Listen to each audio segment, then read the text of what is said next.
প্রিয় এসএসসি 2026 ব্যাচের শিক্ষার্থীরা কেমন আছো সবাই? আশা করি ভালো আছো। আমি তোমাদের বাংলা ব্যাকরণ ক্লাসের একটি চমকপ্রদ ক্লাস নিয়ে হাজির হয়েছি। তো আমি তোমাদের সাথে আছি মোহাম্মদ জাহিদ হাসান ননি, পড়াশোনা করছি শাহজালাল বিজ্ঞান ও প্রযুক্তি বিশ্ববিদ্যালয় সিলেট।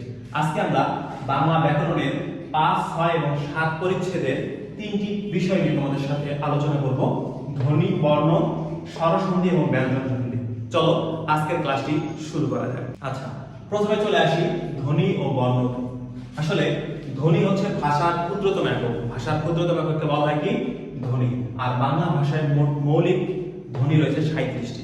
অর্থাৎ বাংলা ভাষায় যতগুলো ধ্বনি রয়েছে তার মধ্য থেকে বিশ্লেষণ করে মৌলিক ধ্বনি নির্ণয় করা হয়েছে মোট 37টি। এদেরকে দুই ভাগে ভাগ করা যায়, একটা হচ্ছে স্বরধ্বনি আর একটা হচ্ছে ব্যঞ্জন ধ্বনি। এদেরকে বলা হচ্ছে মৌলিক স্বরধ্বনি আর বাকিটাকে বলা হচ্ছে মৌলিক ব্যঞ্জন ধ্বনি।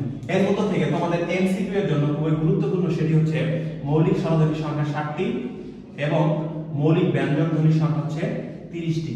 এই মোট 37টিকে বলা হয় বাংলা ব্যাকরণের অর্থাৎ মৌলিক ধ্বনি। আর এই ধ্বনি থেকে আমরা বিশ্লেষণ করে পাচ্ছি মৌলিক স্বরধ্বনি 60টি, মৌলিক ব্যঞ্জন ধ্বনি হচ্ছে 30টি। এর মধ্যে থেকে তোমাকে মৌলিক স্বরধ্বনি যে 60টি রয়েছে এটি খুব ভালো করে মনে রাখতে হবে, কারণ পরীক্ষায় এইভাবে অনেক সময় এমসিকিউ চলে আসে: নিচের কোনটি মৌলিক স্বরধ্বনি অথবা নয়। নিচের কোনটি মৌলিক স্বরধ্বনি অথবা নিচের কোনটি মৌলিক স্বরধ্বনি নয়। এখানে 4টা অপশন থাকবে, অপশন থেকে তোমাকে সঠিক অপশনটাকে চুজ করতে হবে। তো আমি লিখে দিচ্ছি যে মৌলিক স্বরধ্বনি কোন 60টিকে আমরা বলতে পারি।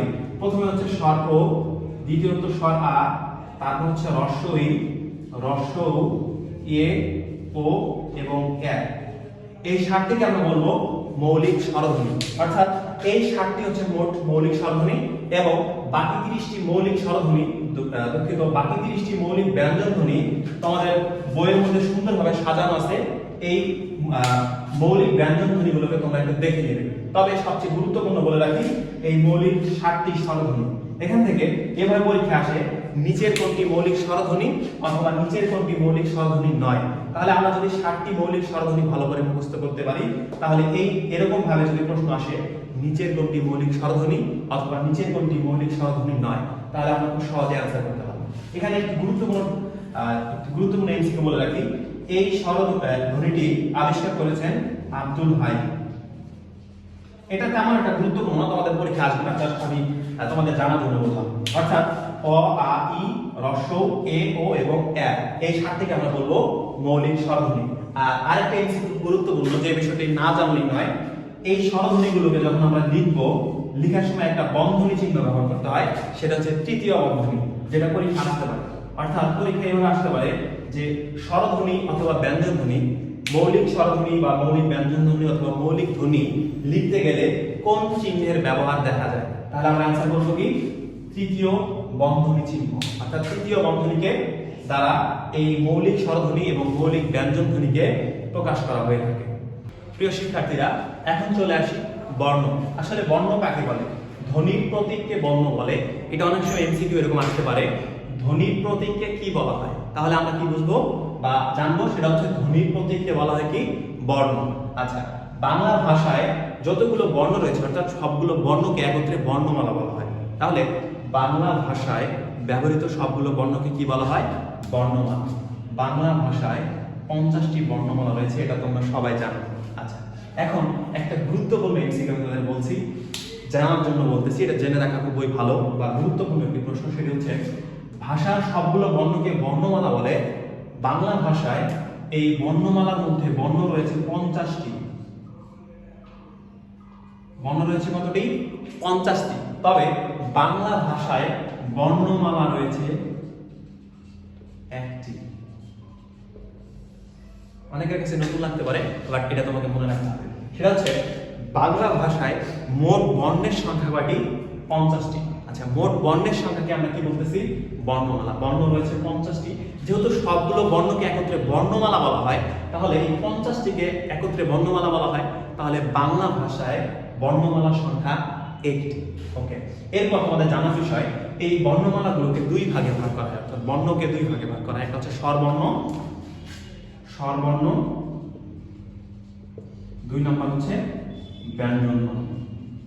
ওকে, তোমরা জানো স্বরবর্ণের সংখ্যা 11টি, ব্যঞ্জনবর্ণের সংখ্যা হচ্ছে 39, এই 50টি। তবে আরেকটি গুরুত্বপূর্ণ প্রশ্ন বা আর কিছু খুব গুরুত্বপূর্ণ প্রশ্ন, যে প্রশ্নগুলো না জানলে নয় সেগুলো খুব ভালোভাবে জানতে হবে। কি প্রশ্ন? সেটা হচ্ছে এরকম ভাবে বোর্ড কোশ্চেন সলভ করলে বা অ্যানালাইসিস করলে দেখা যায় যে বাংলা ভাষায় বা বাংলা বর্ণমালায় অথবা ব্যঞ্জন বর্ণে অথবা স্বরবর্ণে অর্ধমাত্রাযুক্ত বর্ণ কয়টি, স্বরবর্ণে পূর্ণমাত্রাযুক্ত বর্ণ কয়টি, ব্যঞ্জন বর্ণে অর্ধমাত্রাযুক্ত বর্ণ কয়টি, ব্যঞ্জন বর্ণে মাত্রাহীন বর্ণ কয়টি। এটা আমরা কিভাবে নির্ণয় করব? নির্ণয় করার জন্য তোমাদের সহজে কি টেকনিক আমি শিখিয়ে দিচ্ছি। তাহলে বাংলা ভাষায় বর্ণমালা মোট বর্ণ রয়েছে কতটি? 50টি, বর্ণমালা একটি। আচ্ছা, এখন স্বরবর্ণ এবং ব্যঞ্জনবর্ণ থেকে আমরা কিভাবে মনে রাখবো? মনে রাখার সুন্দর একটি শর্টকাট টেকনিক আমি তোমাদের দিয়ে দিচ্ছি। জাস্ট দুইটি সংখ্যা তোমরা মনে রাখবে, 26, 76, 614। সংখ্যাটি অবশ্যই মনে থাকার বিষয়। আচ্ছা, 26, 76, 614, 26, 76, 614, এই জিনিসটা ভালো করে মনে রাখতে হবে, কথাটা।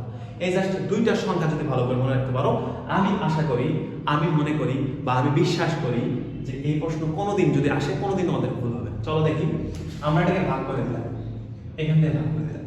এটাকে বলতেছি আমরা ব্যঞ্জন বর্ণ,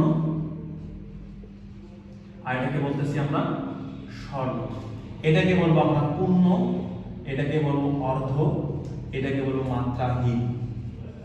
আচ্ছা, তাহলে দেখো মজার বিষয়, স্বরবর্ণে পূর্ণমাত্রাযুক্ত বর্ণ কয়টি? 6টি, স্বরবর্ণে অর্ধমাত্রাযুক্ত বর্ণ কয়টি? 1টি, এবং স্বরবর্ণে মাত্রাহীন বর্ণ কয়টি? 4টি। এবার আসো ব্যঞ্জন বর্ণে পূর্ণমাত্রাযুক্ত বর্ণ হচ্ছে 26টি, অর্ধমাত্রাযুক্ত বর্ণ 60টি, এবং মাত্রাহীন বর্ণ রয়েছে 6টি। এখন যদি প্রশ্ন আসে বাংলা বর্ণমালায়, কি বাংলা মোট বর্ণমালায় পূর্ণমাত্রাযুক্ত বর্ণ কয়টি? পূর্ণমাত্রাযুক্ত বর্ণ হচ্ছে কতটি? 26টি, আর 6টি, মোট 32টি। এরপর অর্ধমাত্রাযুক্ত বর্ণ কয়টি? 60টি যোগ 1টি, অর্থাৎ 8টি, এবং মাত্রাহীন বর্ণ রয়েছে 6টি এবং 4টি, মোট 10টি। তাহলে 32, 8 এবং 10 মিলে কত হচ্ছে? 50। বাংলা বর্ণমালায় মোট বর্ণের সংখ্যা কতটি? 50টি। তাহলে এখান থেকে কিন্তু অনেকগুলো এমসিকিউ তৈরি করা যায়। কিভাবে দেখো, বলতেছি যে ব্যঞ্জন বর্ণে মাত্রাহীন বর্ণ কয়টি? 6টি, স্বরবর্ণে মাত্রাহীন বর্ণ কয়টি? 4টি, ব্যঞ্জন বর্ণে মাত্রাযুক্ত বর্ণ কয়টি? 26টি। তাহলে তুমি যদি এই সংখ্যাটি মনে রাখো 26, 76, 614, আশা করি আর কখনো ভুল হবে। এখন চলে আসো স্বরবর্ণের কিছু গুরুত্বপূর্ণ বিষয় জেনে নিই, যেগুলো পরীক্ষা আসার মতো। ওকে, স্বরবর্ণের সংক্ষিপ্ত রূপকে কি বলা হয়? কার বলা হয়। এগুলাকে অনেক সময় কার বর্ণ হিসেবে তোমরা বইয়ের মধ্যে দেখবা, যেগুলো কার বর্ণ বলা হয়। কার বর্ণ কোনগুলো? স্বরবর্ণ মোট 11টি, এই 11টির মধ্যে 10টির সংক্ষিপ্ত রূপ রয়েছে, 1টির সংক্ষিপ্ত রূপ নেই। অর্থাৎ স্বরবর্ণের সংক্ষিপ্ত রূপকে কি বলা হয়? কার বলা হয়। পরীক্ষা প্রশ্ন আসতে পারে স্বরবর্ণের সংক্ষিপ্ত রূপকে কি বলা হয়? স্বরবর্ণের সংক্ষিপ্ত রূপকে আমরা কি বলতে পারি? কার বলতে পারি। তাহলে বাংলা ভাষায় অর্থাৎ বাংলা ব্যাকরণে যে স্বরবর্ণ রয়েছে, সেই স্বরবর্ণের কার বর্ণ অর্থাৎ কার রয়েছে 10টি, এবং একটি মাত্র সংখ্যা যার কার বর্ণ নেই, সেটি হচ্ছে অ। আর এই অকে বলা হয় লিন বা নীলিন বর্ণ, লিন বা নীলিন বর্ণ, অর্থাৎ এর সংক্ষিপ্ত কোনো রূপ নেই।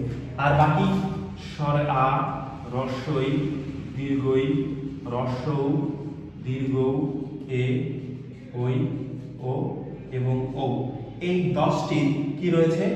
সংক্ষিপ্ত রূপ রয়েছে, যেগুলো তোমরা সবাই জানো। তো এই 10টিকে আমরা কি বলতেছি? কার। অর্থাৎ স্বর ও বাদ দিয়ে যতগুলো স্বরবর্ণ রয়েছে সবগুলো সংক্ষিপ্ত রূপ রয়েছে, যাদেরকে আমরা বলতেছি কার। আর এই কারের সংখ্যা কতটি? 10টি। খুব ভালোভাবে এমসিকিউটি ভালোভাবে মনে রাখতে হবে। এবার চলে আসো ব্যঞ্জন বর্ণের দিকে। আচ্ছা, ব্যঞ্জন বর্ণের সংক্ষিপ্ত রূপকে বলা হয় ফলা। কি বলা হয় বলতো? ফলা। তাহলে ব্যঞ্জন বর্ণের সংক্ষিপ্ত রূপকে কি বলা হয়? ফলা। ফলার সংখ্যা মোট 6টি। কয়টি? 6টি। আমরা যেভাবে শিখলাম কার বর্ণ অর্থাৎ কারের সংখ্যা হচ্ছে 10টি, তেমনই ভাবে ব্যঞ্জন বর্ণের সংক্ষিপ্ত রূপকে আমরা বলবো কি ফলা। আর এই ফলার সংখ্যা হচ্ছে মোট 6টি। মনে রাখার টেকনিক কি? মনে রাখার টেকনিক সহজ, মনে রাখবে তোমার একটা ফ্রেন্ডের নাম রমজান, তাকে বলতেছে বলো রমজান, বলো রমজান। বলো না যে এইভাবে বলো না যে বলো তো এটা কি, বলো রমজান, মানে জাস্ট আমার মনে রাখবে কি বলো রমজান কি। বতে কি বলতো ব ফলা, লতে ল ফলা, রতে হচ্ছে র ফলা, যেটাকে আমরা এইভাবে লিখি, মতে হচ্ছে ম ফলা, এই অন্তস্থ দুঃখিত এটা হচ্ছে অন্তস্থ লিখবো আমরা, অন্তস্থ জ ফলা এবং হচ্ছে কি ন ফলা। আচ্ছা, তাহলে এই 6টা হচ্ছে কি ফলা, যেটা হচ্ছে ব্যঞ্জন বর্ণের সংক্ষিপ্ত রূপ। এরপরে চলে আসো অনুবর্ণ কাকে বলতে পারি আমরা? রেফের, রেফ হচ্ছে কি রয়ের অনুবর্ণ, অর্থাৎ রয়ের সংক্ষিপ্ত রূপকে আমরা রেফ বলতেছি, যেটা হচ্ছে রয়ের অনুবর্ণ। তাহলে যেমন আমরা লিখলাম ধরো কর্তব্য, এখানে তয় র ফলা দুঃখিত তয় রেফ দিয়েছি, এটা হচ্ছে কি রয়ের একটি অনুবর্ণ। এরকম আরো রয়েছে যুক্ত বর্ণ, সংখ্যা বর্ণ। আচ্ছা, যুক্ত বর্ণ কাকে বলবো আমরা? দেখবা অনেক সময় দুটি ব্যঞ্জন বর্ণ একত্রিত যুক্ত হয়ে একটি যুক্ত ব্যঞ্জন তৈরি করে। অর্থাৎ যুক্ত, যেমন আমি বলি ধরো বলতেছি যে উদ্দিন, এই উদ্দিন বানানে এই যে ড দুইটি যুক্ত হয়েছে, এদেরকে কি বলতে পারি আমরা? যুক্ত বর্ণ বা যুক্ত ব্যঞ্জন। এই যুক্ত বর্ণ বা যুক্ত ব্যঞ্জনকে দুই ভাগে ভাগ করা হয়, একটা হচ্ছে স্বচ্ছ আর একটা হচ্ছে কি অস্বচ্ছ। আচ্ছা, এখন স্বচ্ছ আর অস্বচ্ছ সহজ ভাষায় আমরা কিভাবে বুঝবো?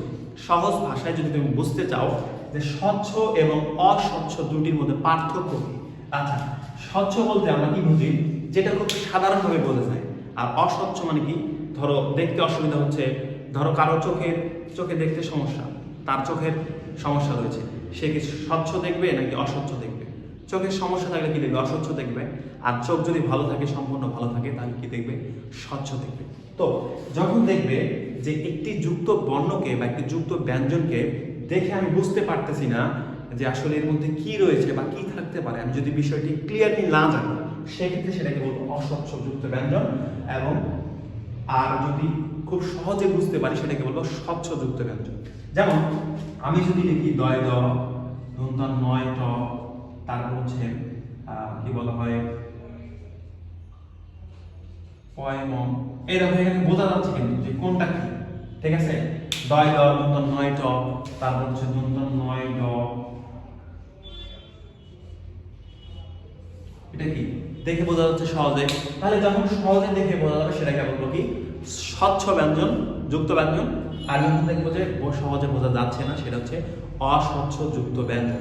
এখন কিছু অস্বচ্ছ যুক্ত ব্যঞ্জন নিয়ে আমি তোমাদের সাথে কথা বলবো, যে যুক্ত ব্যঞ্জনগুলো পরীক্ষা আসলে ভুল হওয়ার সম্ভাবনাটা বেড়ে যায়। তো আমি যদি খুব ভালোভাবে তোমাকে ক্লিয়ার করে দিই বিষয়টি, তাহলে আশা করি খুব ভালো হবে। তো জাস্ট তুমি একটু মনোযোগ দিয়ে দেখো। প্রথমে আমি বলতেছি এখানে এরকম একটা থাকে, দেখো দুইটা কিন্তু দেখতে প্রায় কাছাকাছি। এখন আমরা যদি এরকম বলি যে পূর্বাহ্ন, মধ্যাহ্ন, উচ্চারণ কিন্তু সেম, এটা আর এটা উচ্চারণ সেম, বাট এখানে যুক্ত ব্যঞ্জন যে যুক্ত হয়েছে, যুক্ত বর্ণের দুটি রূপ কিন্তু আলাদা। আবার আমি যদি বলি বিজ্ঞান বানান, বিজ্ঞান বানান এই যুক্ত ব্যঞ্জনটি খুব গুরুত্বপূর্ণ, পরীক্ষা আসে। আরেকটা হচ্ছে কৃষ্ণ বানান যদি তুমি লিখতে চাও, এখানে কি রয়েছে। আবার বাক্স বানান লিখলাম, ধরো বাক্স। ঠিক আছে, এরপর আমি যদি লিখি ধরো বঞ্চিত, এই যে বানানগুলো রয়েছে পরীক্ষায় এভাবে আসে, নিচে কোনটি অস্বচ্ছ যুক্ত ব্যঞ্জন, নিচে কোনটি স্বচ্ছ যুক্ত ব্যঞ্জন। তো স্বচ্ছ অস্বচ্ছ আশা করি তুমি বুঝতে পেরেছো। যেটা দেখে খুব সহজে বোঝা যায় সেটা স্বচ্ছ, যেটা দেখে সহজে বোঝার মতো হয় না সেটা হচ্ছে অস্বচ্ছ। এখন অস্বচ্ছ নিয়ে যেটা আমরা কথা বলতেছি, এই যে যুক্ত ব্যঞ্জনগুলো জাস্ট দেখো, তোমাদের বইয়ের মধ্যে আর অসংখ্য যুক্ত ব্যঞ্জন রয়েছে, যেগুলো খুব ভালো করে দেখে বুঝে শুনে পরীক্ষা হলে যেতে হবে, আদারওয়াইজ তুমি ভুল করবে। কারণ এটা একটু ক্রিটিক্যাল টাইপের, বাট তোমার মনে রাখার মতো বিভিন্ন ওয়ে রয়েছে।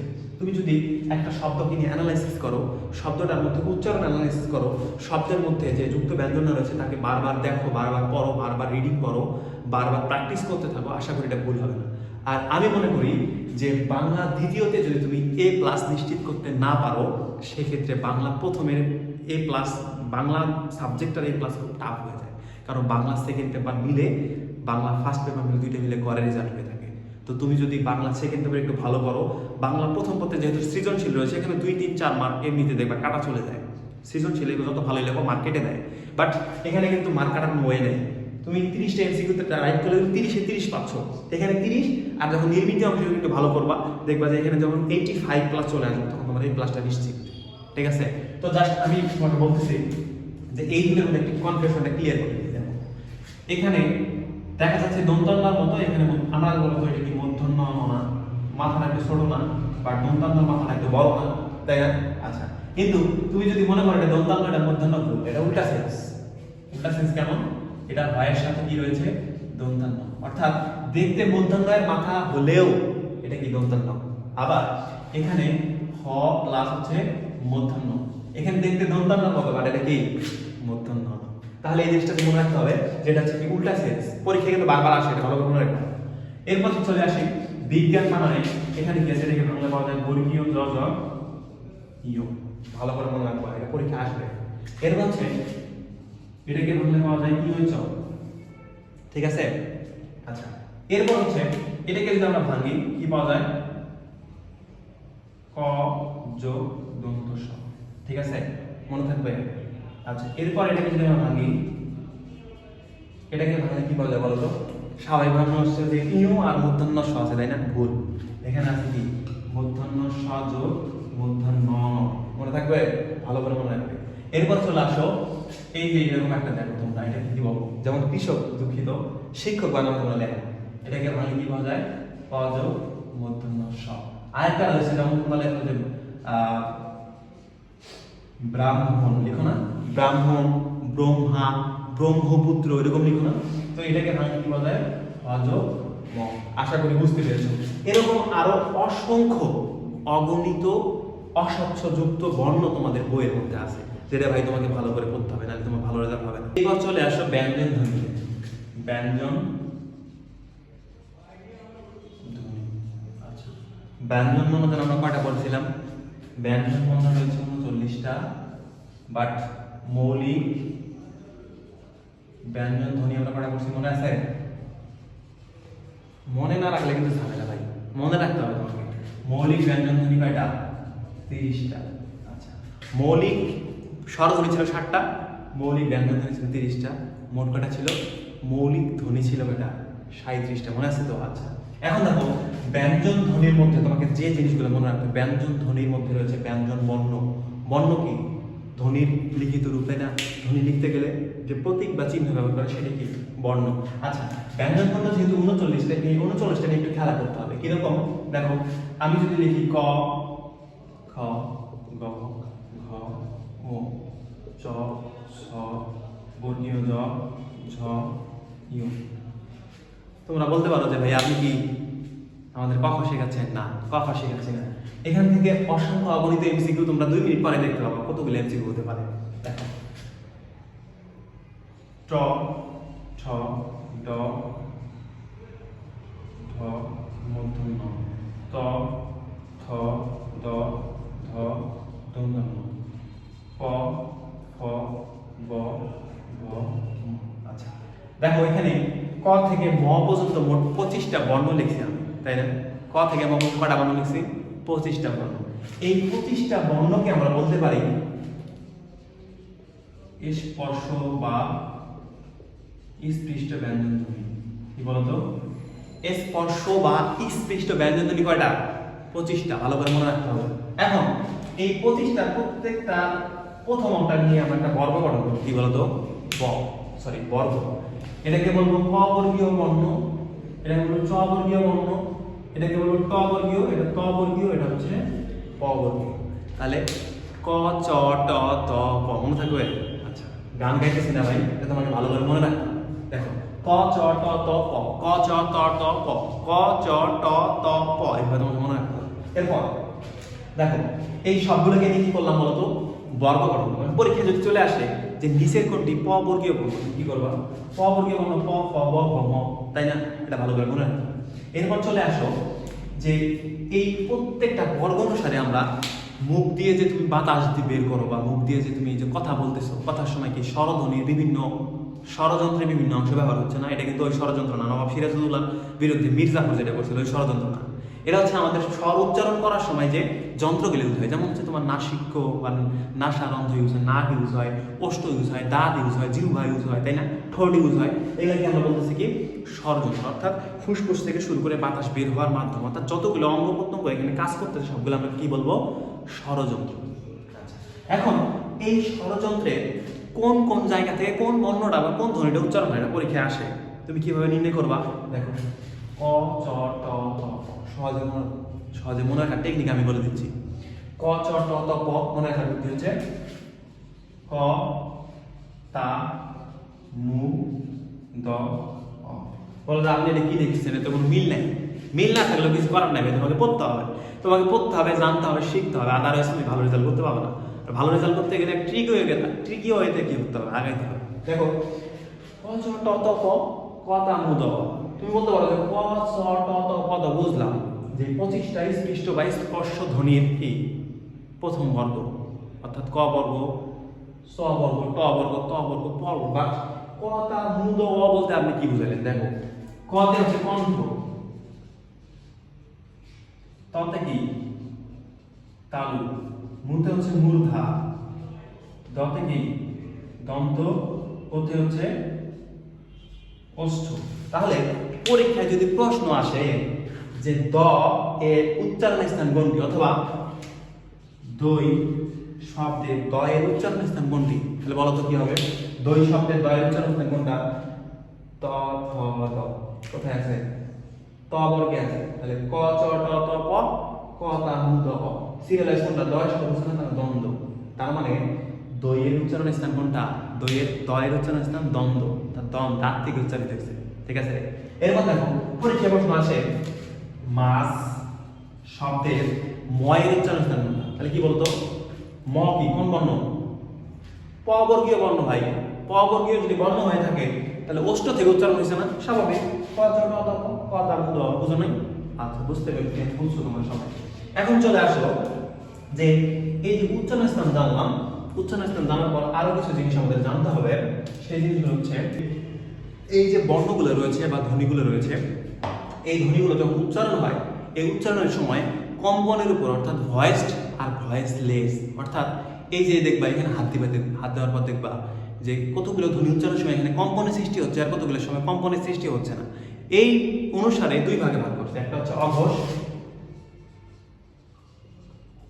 একটা হচ্ছে ঘোষ। পরীক্ষা আসে নিচের কোনটি ঘোষ ধ্বনি, নিচের কোনটি অঘোষ ধ্বনি। মনে রাখবা কেমনে? অঘোষ বলতে আমরা বুঝবো 1 2, আর ঘোষ বলতে বুঝবো 3 4। আচ্ছা, 1 2 3 4 কি ভাই?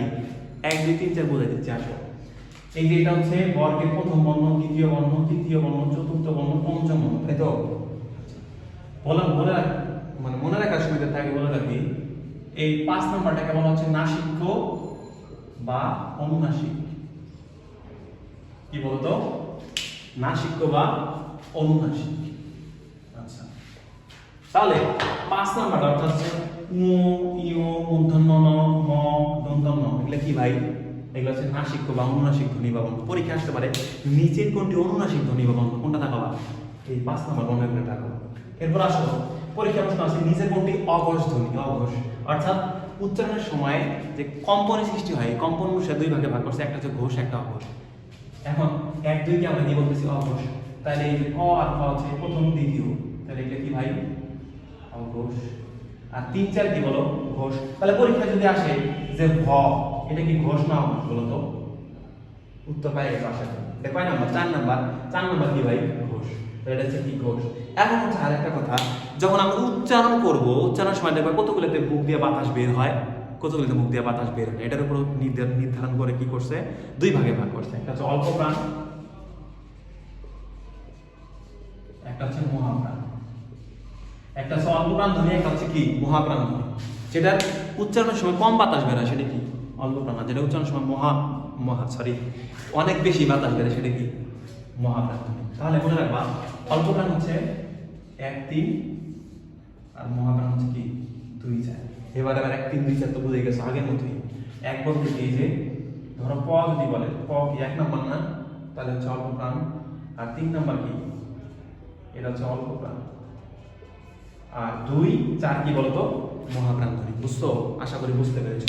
আচ্ছা, তাহলে দেখো এখানে কতগুলো এমসিকিউ আমরা শিখলাম ভাই, একদম অনেক অসংখ্য এমসিকিউ শিখছি। জাস্ট তোমাকে মনে রাখতে হবে কোনটা নাসিক্য, কোনটা অনুনাসিক, কোনটা অল্প প্রাণ, কোনটা মহাপ্রাণ, কোনটা স্পৃষ্ট ধ্বনি, কোনটা স্পর্শ ধ্বনি, ঠিক আছে? কোনটা হচ্ছে অল্প প্রাণ অঘোষ ধ্বনি, কোনটা মহাপ্রাণ ঘোষ ধ্বনি। দেখো তো এখন আমি যদি বলি ধরো ঘ, ঘ কি অল্প প্রাণ, মহাপ্রাণ, ঘোষ, অঘোষ, কোনটা বলো তো? এটা কয় নাম্বারে বলছে বলো তো? 4 নাম্বারে বলছে না? 4 নাম্বারে হচ্ছে কি, একটা নাম্বার হচ্ছে মহাপ্রাণ আর 4 হচ্ছে কি ঘোষ। তাহলে পরীক্ষায় যদি প্রশ্ন আসে যে ঘ এটা কি মহাপ্রাণ ঘোষ ধ্বনি, মনে থাকবে? আশা করি বুঝতে পেরেছো। এখন আর কিছু গুরুত্বপূর্ণ তথ্য তোমাদের দিয়ে আজকে ক্লাস শেষ করব।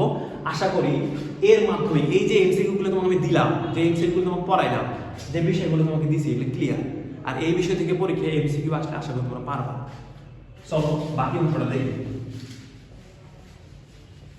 কিছু কিছু জিনিস আছে যেটা তোমাকে মনে রাখতে হবে, খুব গুরুত্বপূর্ণ। যেমন পরীক্ষা আসে পার্শ্বিক বর্ণ বা ধ্বনি কয়টি? পার্শ্বিক বর্ণ বা ধ্বনি কয়টি? একটা, সেটা হলো ল। কেন পার্শ্বিক বললো? তুমি যখন ল উচ্চারণ করো মুখ দিয়ে, বুঝছো? যখন ল উচ্চারণ করো দেখবা মুখের দুই পাশে অর্থাৎ জিহ্বা যখন দাঁতের সাথে লেগে যায় দুই পাশ দিয়ে বাতাস বের হচ্ছে, সেই জন্য এটাকে বলে পার্শ্বিক। পার্শ্ব দিয়ে বাতাস বের হয়, সেই জন্য পার্শ্বিক বর্ণ বা ধ্বনি কি? ল। এরপর হচ্ছে কম্পনজাত। কম্পনজাত কি বলতো?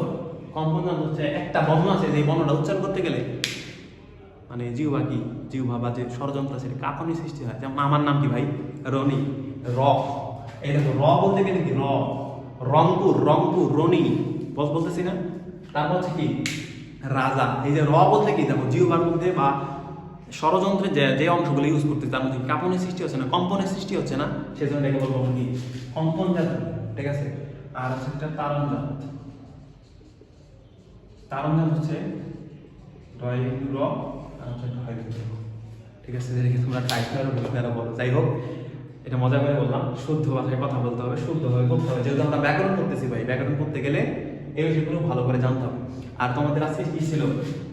5 6 7। এই 5 6 7 পরিচ্ছেদের মধ্যে আশা করি এর বাইরে কোনো এমসিকিউ হবে না। তোমরা জাস্ট ভালো করে মনে রাখো। আর আমি যে বিষয়গুলো বললাম তোমরা ভালো করে নোট করো। আশা করি 5 6 7 পরিচ্ছেদের মধ্যে কোনো সমস্যা নেই। আর যদি কারো কোনো সমস্যা হয়েই থাকে তুমি নিঃসন্দেহে জানাই দিবা, এটার উপর ক্লাস হবে, কোনো সমস্যা নেই, ঠিক আছে? সকলে ভালো থাকো, সুস্থ থাকো, দেখা হবে নতুন কোনো বিষয় নিয়ে। ধন্যবাদ সবাই।